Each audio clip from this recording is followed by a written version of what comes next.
The subway platform was nearly deserted as Arthur stepped off the escalator, the screeching hum of the wheels slowly dying as he approached the empty station.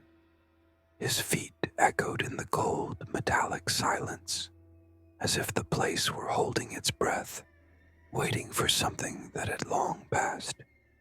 He glanced at the clock on the wall, 12:47 a.m., another late night at the office. But tonight, he didn't mind. It had been a long day, filled with tedious tasks and endless paperwork, the kind of work that never seemed to end. Now, all he wanted was to go home, crawl into bed, and forget about the world for a few hours. As Arthur made his way to the subway platform, his mind wandered, replaying moments from his day. He barely noticed the hum of the train as it arrived, its doors sliding open with a soft hiss. There were no other passengers waiting, no commuters huddled together in the chilly air. Just the train, its lights flickering momentarily as if to beckon him inside. He stepped in, finding an empty car as he usually did at this hour. The train's interior was dimly lit, casting long shadows that stretched across the worn seats and grimy floor. The scent of stale air and cleaning products filled the space, a mixture that only seemed to add to the sense of isolation.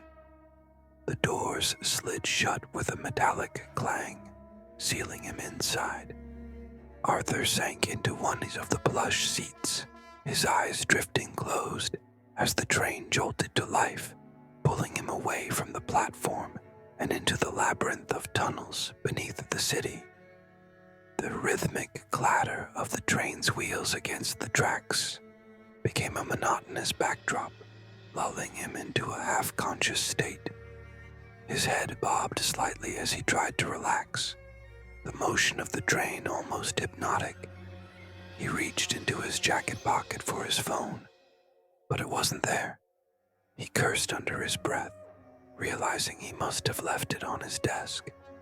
It didn't matter much. It was late, and he wasn't in the mood for scrolling through endless notifications anyway.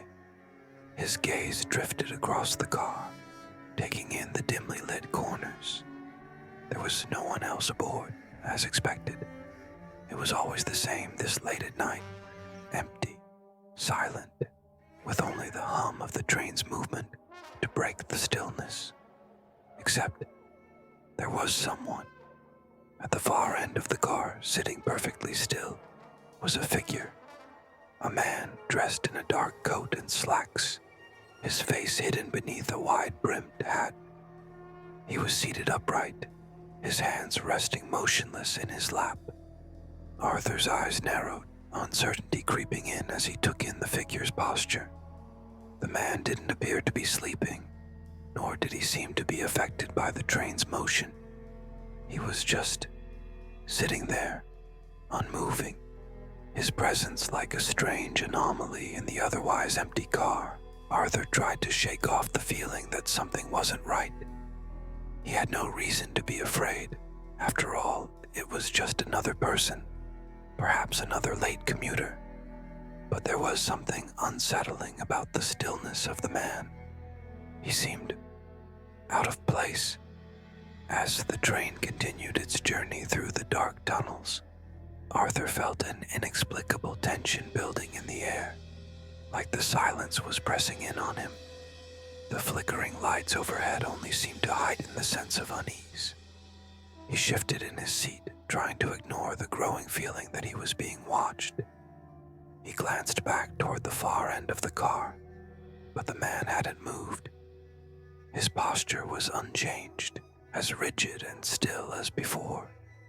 The train rumbled and groaned, its wheels screeching against the tracks as it began to slow down, signaling an upcoming stop. Arthur didn't pay it much attention at first, his eyes still fixed on the strange figure in the distance. But then, something strange happened. The train stopped, but the doors didn't open. A cold shiver ran down Arthur's spine. He leaned forward slightly, his eyes darting between the door and the man at the far end of the car. doors remained closed, the usual whoosh of air not coming to announce a stop.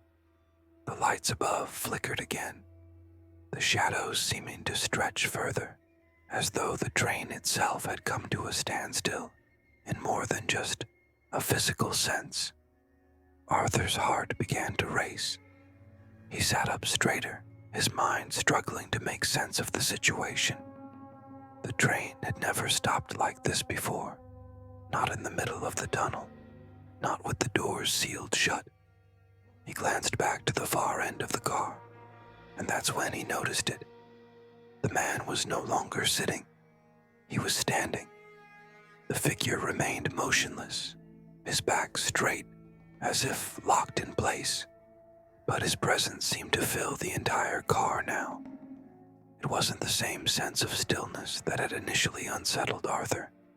It was something deeper, a heaviness in the air that made it difficult to breathe. The dim light above flickered again, casting harsh shadows that made the man's figure appear taller, almost unnatural. Arthur swallowed, his throat dry, his pulse quickening. He wanted to move, to flee, but his legs felt like they were made of lead, frozen to the seat beneath him. The man's head tilted ever so slightly, as if acknowledging Arthur's gaze, but there was no other sign of movement. His face remained hidden under the brim of his hat, an impenetrable darkness. Then, suddenly the lights went out. The car plunged into total darkness, the only sound the mechanical hum of the train as it continued on its uncharted path. Arthur's breath quickened, panic rising in his chest as he fumbled for the door controls, his hand trembling. The man, if it could still be called a man, was now closer, standing in the middle of the car. The air felt heavier, suffocating, and Arthur could no longer even hear the faint sound of the train's movement. It was as if the world outside the car had ceased to exist.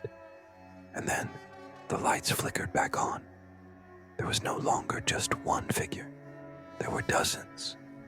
All of them were standing, scattered throughout the car, all staring. Their eyes were wide open, unblinking, their faces hidden beneath wide-brimmed hats, the same haunting stillness in each of them. They seemed to be watching Arthur with an intensity that went beyond mere observation. Their presence was like a suffocating weight, pressing in on him from all sides. Arthur's breath caught in his throat. His hands gripped the edge of his seat, his knuckles white with the strain. His heart pounded in his chest, his mind racing to comprehend what was happening. The train had not stopped here. It had not reached its destination. But these figures, these people, how had they appeared? Why were they staring at him with such chilling intensity? And then, as his mind struggled to find a logical explanation, something deeper, more primal, took over. The figures began to move, not with any haste, but slowly, deliberately. Their heads turned as one, their gazes never leaving him. He could feel their eyes burning into him, like they were searching for something buried deep within his soul. Arthur's pulse thundered in his ears. He stood up abruptly, the seat scraping loudly against the floor as he tried to make his way toward the door. His legs felt weak, unsteady, as if the very air around him was sucking the strength from his body. The door controls were just out of reach. Every instinct screamed at him to run, to get away, but his feet wouldn't move fast enough. The figures were coming closer now, their footsteps slow and deliberate, filling the car with the sound of their approach. Arthur's breath hitched in his throat as one of them, the first, reached out and touched his shoulder. Cold, unnaturally cold. The hand sent a shock of ice through his body, freezing him in place. He tried to scream, but the sound caught in his throat, suffocated by the crushing silence that filled the car. And then, As the train lurched forward once more, Arthur realized there had been no stop. There had been no delay. There was only the darkness, and them, and the endless, ever-moving tracks ahead. The train lurched forward, its wheels grinding against the tracks in a rhythmic, almost hypnotic pattern. The eerie silence of the car felt suffocating now, a stark contrast to the world outside. Arthur's heart hammered in his chest, the overwhelming sensation of being watched growing stronger with every passing second. He could still feel the cold touch of the hand that had landed on his shoulder, as though it was seared into his skin, a ghostly reminder of what he couldn't escape. His mind raced, trying to make sense of what was happening. The figures had appeared so suddenly, as though they had materialized out of thin air. How had they gotten on the train? Why hadn't he seen them before? The car had been empty when he first boarded, he was sure of it. So where had they come from? Arthur's breath came in shallow gasps, his palms clammy as he gripped the edge of his seat. He couldn't bring himself to turn and look at them again, but he could feel their presence, feel their eyes boring into him, even though they hadn't made a single move since they had appeared. They were all standing now, scattered throughout the car, their bodies as still as statues. The only movement was the subtle shift of their heads as they observed him. His pulse quickened. What did they want from him? What were they waiting for? The lights flickered again, casting long shadows across the car, warping the figures into grotesque shapes, making them seem even more unnatural. The flickering was erratic, almost deliberate, like someone was tampering with the train's electrical system. But there was no one else around to explain it. It was just him and them. Arthur's mind was teeming with questions, but all of them felt impossible to answer.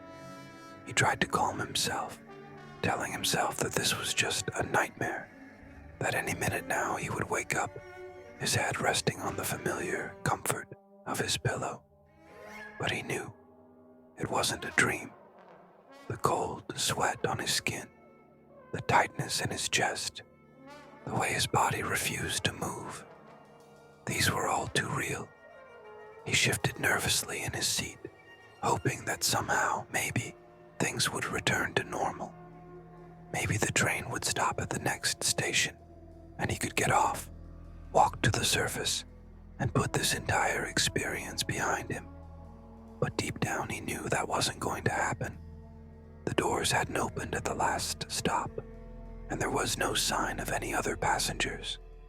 The train was alone in the darkness, a vessel of isolation, and he was trapped inside it with whatever these things were. A sudden jolt of movement broke the stillness. One of the figures took a slow, deliberate step forward.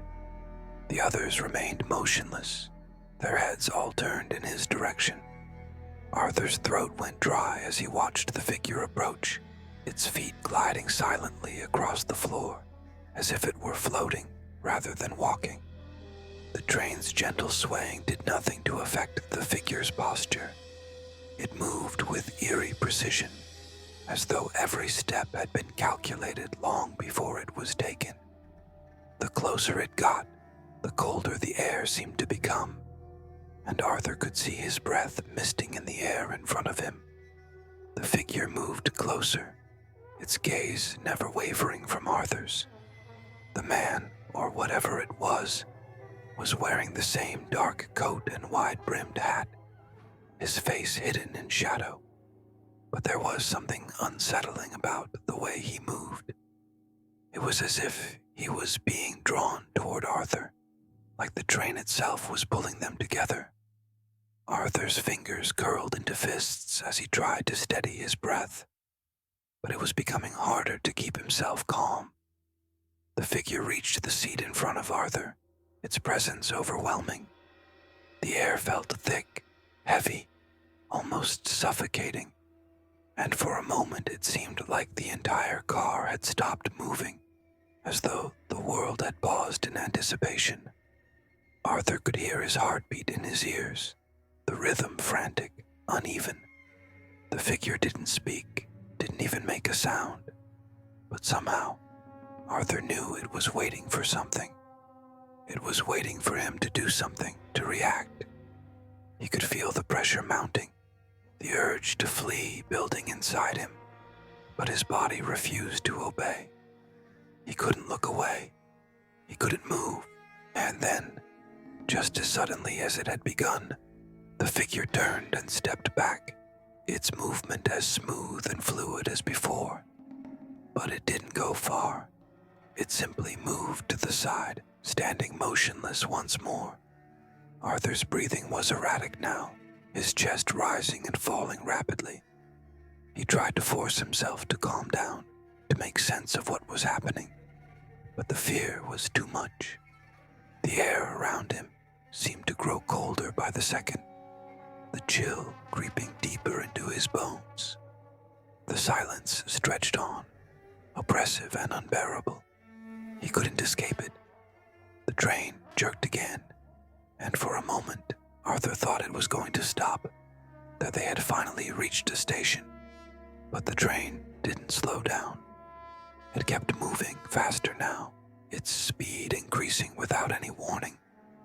The lights flickered once more, and this time, the darkness that followed seemed to last longer, stretching the silence into something thick and suffocating.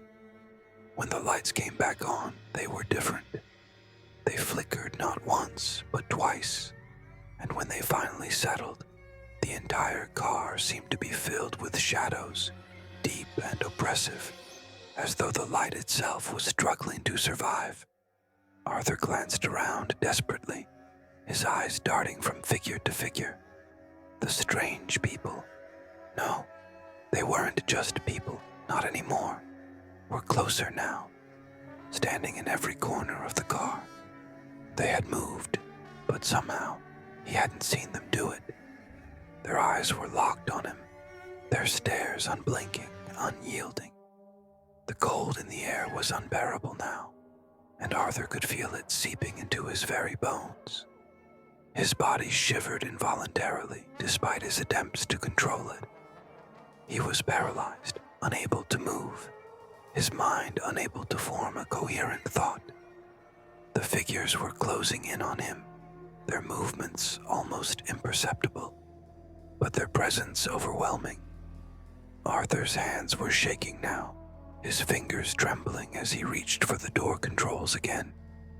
He had to get out. He had to escape. But no matter how hard he pressed the buttons, nothing happened. The doors remained sealed shut, the cold metal unyielding. His eyes darted back to the figures, and his breath caught in his throat as he saw that one of them had moved closer. It was standing right in front of him now, so close that he could feel the air shift around it, cold and oppressive. The figure tilted its head slightly, and for the first time, Arthur could make out a faint glimmer of something beneath the brim of its hat. A pair of eyes, wide and hollow, staring at him with an intensity that made his blood run cold. The figure didn't speak. It didn't have to. Its eyes alone were enough to paralyze him, to trap him in place, unable to move, unable to breathe. He wanted to scream, but the words wouldn't come. His mouth was dry, his throat constricted as though an invisible hand was squeezing it shut. And then, just when he thought he couldn't take it any longer, the lights flickered once more. The train's sudden stop sent him stumbling forward, the world tilting dangerously as the lights blinked on and off in quick succession. He reached out instinctively, his hands grabbing for something, anything to steady himself. His fingers brushed against something cold, metal, smooth. The doors had opened. For a moment he thought he saw the figures retreating into the shadows, as if the train had simply arrived at its destination. But when he turned to look, there was no one there. The train was empty again. Arthur didn't wait to see if the figures would return. He stumbled toward the door, desperate to escape, desperate to feel the cool, fresh air of the station. His legs felt like lead, heavy and uncooperative as he pushed himself toward the open door. As he stepped out onto the platform, a sharp, cold wind cut through the air, stinging his face. The station was eerily quiet, the lights flickering overhead. He was free. He had made it out. But something inside him knew. Something was wrong. Something wasn't right. Arthur turned to look back at the train, but there was no train there. The platform was empty, and in the distance he could hear the sound of footsteps. Faint, distant, but growing louder. The footsteps of many. Arthur's heart was racing as he stepped onto the empty platform. The station stretched out before him in a long, dimly lit tunnel, the flickering overhead lights casting odd, jittery shadows along the walls. For a moment, it felt as though the world had come to a standstill, holding its breath in the wake of the eerie events that had just transpired. He was free. He had made it out of that cursed train, but something gnawed at him, something unsettled deep within his chest. The cold air felt too sharp, too biting against his skin, and the silence of the station pressed in on him like an invisible force, making it harder and harder to breathe. He glanced around, half expecting to see the figures emerge from the shadows again, but the platform remained empty. There was no sign of them, no sound of their footsteps, no movement in the corners. It was as if the entire place had swallowed them whole, and yet the feeling of being watched never quite left him. Arthur took a deep breath and forced himself to move forward, his legs unsteady, as if they were no longer his own. He needed to leave, to escape this place before the dread that had taken root inside of him could fully take hold. He pushed forward, but his eyes constantly darted over his shoulder, half expecting to see one of those figures trailing behind him. The station seemed endless, stretching out into the darkness, the flickering lights growing dimmer the farther he walked. It was strange, though. He hadn't heard any trains since he arrived. He had assumed this would be a major stop, one where the city's bustle would pick up. But there was nothing, just the oppressive silence, broken only by the echo of his own footsteps.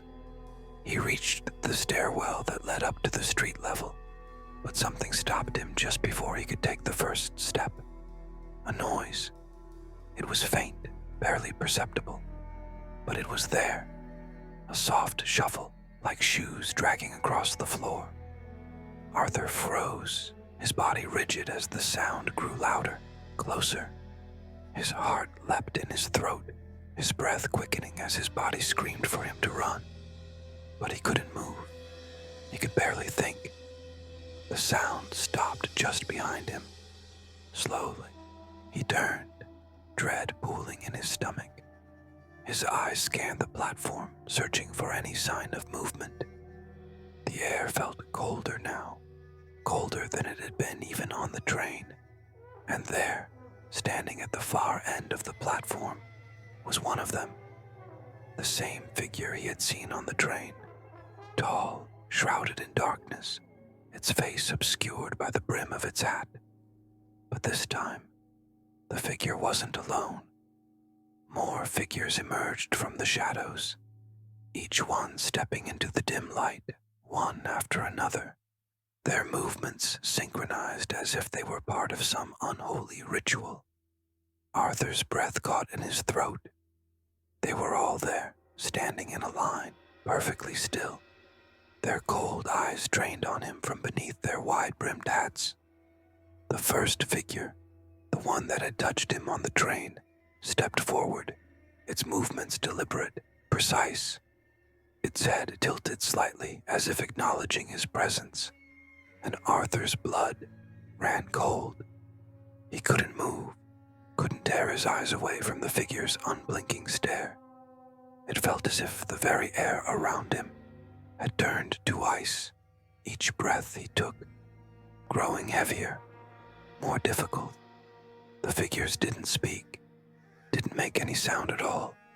They simply watched him, their presence almost tangible, suffocating. The silence between them stretched out, thick and oppressive, as though the very space itself had become something otherworldly. And then, in a movement so subtle, it was almost imperceptible, one of the figures raised its hand. It wasn't a threatening gesture, but it was commanding, as if to signal something. Before Arthur could even process what was happening, the ground beneath him seemed to shift. The platform quaked slightly, and the lights above him flickered once more, casting wild shadows across the walls. The figures remained as still as statues, but the air around them began to hum, a low, vibrating sound that seemed to reverberate from the very walls of the station. Arthur's legs began to tremble. Panic gripped him, urging him to flee, to break free from whatever force was slowly tightening its grip around him. But he couldn't. His feet were frozen to the ground, his body unwilling to obey his desperate commands. He watched, transfixed, as the figure at the front of the line took another step forward, closer and closer, until it was mere inches from him. The figure raised its hand again, this time to its own hat, slowly lifting it from its head. Arthur's breath caught in his throat as the figure's face was revealed. It was not a face at all, but a smooth, featureless surface, pale and hollow, like a blank canvas waiting for something to be painted upon it. The emptiness within those features was chilling, a void that seemed to consume everything it touched. And then, within that empty face, something began to shift. A dark shape, an indistinct shadow moved beneath the surface, as if something was crawling within the figure's skin. The darkness pulsed, writhing and stretching like a living thing. Arthur recoiled, his mind desperately trying to grasp the reality of what he was seeing. But it was impossible. The figure's hollow eyes remained locked on him, and as the darkness inside it grew, Arthur could feel a pull deep within himself, as though the figure was reaching inside him, trying to latch onto something buried deep within his soul. The shadows inside the figure's face swirled faster, and a cold, unnatural voice echoed in Arthur's mind, words he couldn't understand but felt to his very core. The sensation was overwhelming, as if the very fabric of his being was being unraveled. His chest tightened, his head spinning as the figure's presence consumed him, drowning him in its eerie, suffocating force. But then, just as suddenly as it began, the pressure released. The darkness inside the figure's face receded, and the figure lowered its hand back to its side. The humming in the air ceased. The silence returned, thick and suffocating, but the figures remained still, watching. Arthur stood there, his heart racing, his body trembling uncontrollably. He couldn't breathe. He couldn't think. His mind was a haze, disjointed fragments of thoughts swirling around him like a storm. What had just happened? What was this place? Who were these things? And then, just as quickly as they had appeared, the figures began to fade, their forms dissolving into the shadows, leaving nothing behind but the cold, empty platform. The lights above flickered one last time before dimming completely, casting the entire station into darkness.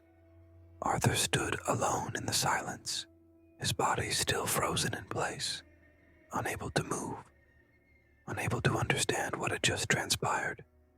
The station felt abandoned now, forgotten, a relic of something long lost. But in the deepest corner of his mind, he couldn't shake the feeling that the figures hadn't disappeared at all. They were still there, watching him from the dark corners of the world, waiting for him to return. With trembling hands, Arthur reached for his phone, the device now feeling like an anchor to some semblance of normality. His fingers hovered over the screen, and with a shaky breath, he unlocked it. The display blinked to life. There, on the screen, was a message. It was from an unknown number. "Are you ready to come back?" Arthur's blood ran cold as the world around him began to distort. The station, the platform, the shadows, they all seemed to warp, pulling him in, swallowing him whole. The train was coming back, and this time there would be no escaping it.